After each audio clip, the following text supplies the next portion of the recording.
Hello YouTube. Today I want to talk to you about uh, a topic that's very interesting in my opinion. It's about the illusion of safety. Uh, I think it's fascinating how the whole world operates on the idea that we are safe and secure in almost every location that there are people. I'm saying almost because of obviously countries where there's war or other kinds of dangerous activities going on, like religious persecutions or gang related violence.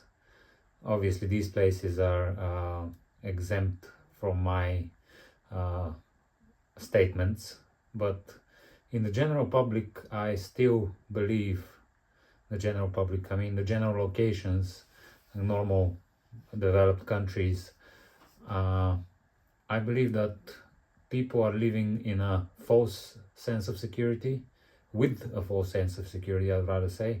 Uh, and I'm not talking about a war breaking out or anything major like that. I'm talking in everyday life, day-to-day activities that uh, we people undertake, and we don't really pay attention or look into the details of how dangerous these things are. Uh, for example, something that most of us do on a daily basis is drive a car. The actual activity of driving a car is crazy. If you went back a million years to the uh, very first humans and you told them that you could sit inside a metal cage weighing over 2 tons and drive at speeds exceeding the speeds of uh, birds flying, they would think you're crazy if you could communicate with them. Not even a million years back, 1,000 years back is still fascinating, uh, and just an everyday person being in control of that much mass and traveling at such velocities comes with very big risks, which most people don't realize. For example, you're on your phone, you're crossing the street, it's green for pedestrians, and you just know that cars have brakes are gonna work, and you'll be fine. But what if they didn't?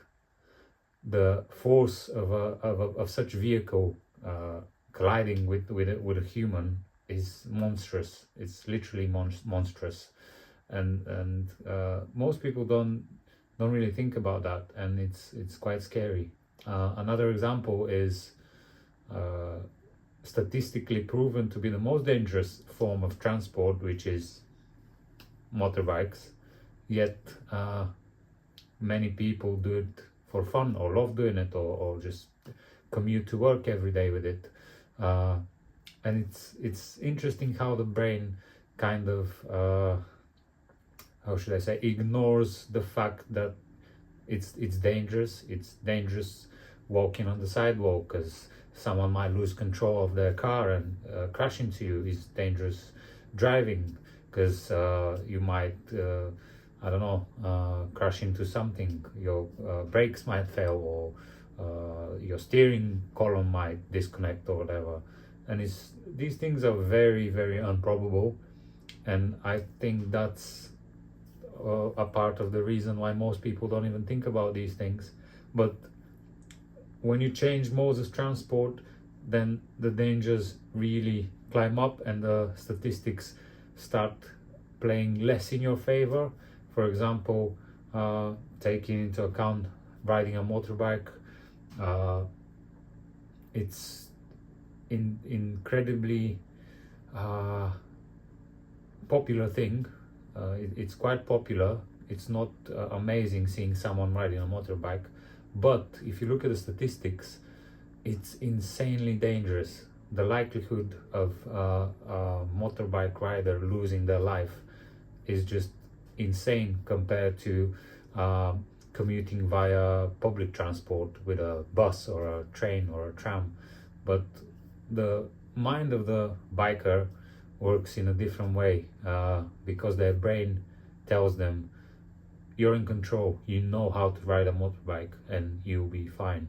But the fact is that not always danger depends on your abilities. Sometimes it might be an external factor, or someone else losing control and crashing into you, or someone running a red light, and then you become a part of the statistic. And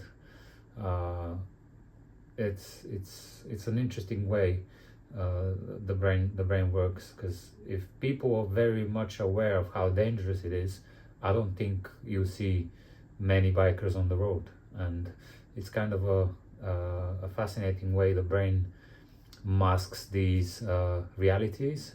Another good example, I think, is flying on a plane. It's statistically proven to be the most safe transportation mode, the safest transportation mode. Yet there's so many people who are afraid of flying, me including. I'm not terribly afraid. The funny thing is, when I was younger, I was not afraid at all, and the older I got, the more afraid I got. And now I'm just feeling very uneasy with any flight, even short flights or whatever. And it's all a part of being in control.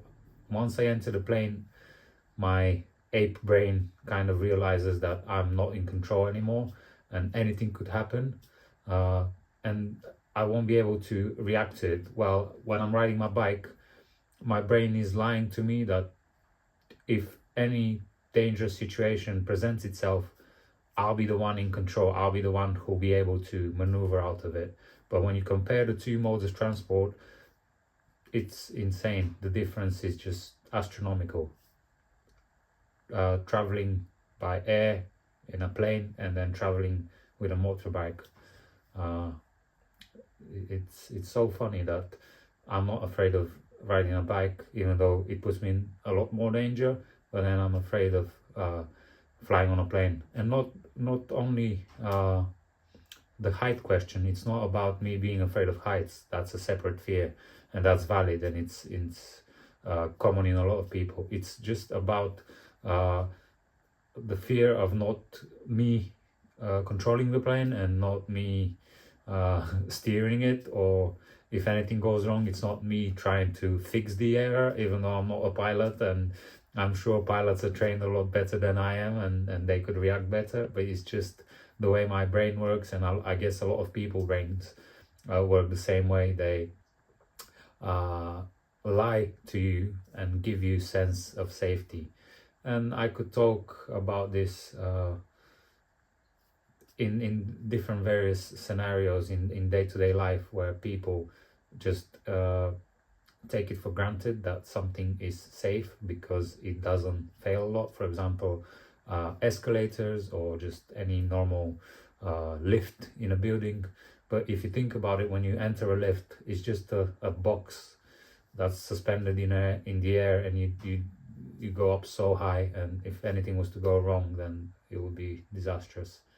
Once you start thinking about those things, you kind of realize the potential about things going wrong. And that's not really something that I encourage. It's just a fascinating thought that I wanted to share with YouTube, with you guys, about how the brain manipulates you and creates your reality, leading me to the conclusion of this brain dump. If your brain can so easily manipulate your reality and the way you feel about things and the way you go about day-to-day life, then we should probably think about utilizing this power, the power of our brain, to modify our whole lives and just live happy lives, no matter what life throws at you, no matter the bad situation you're in.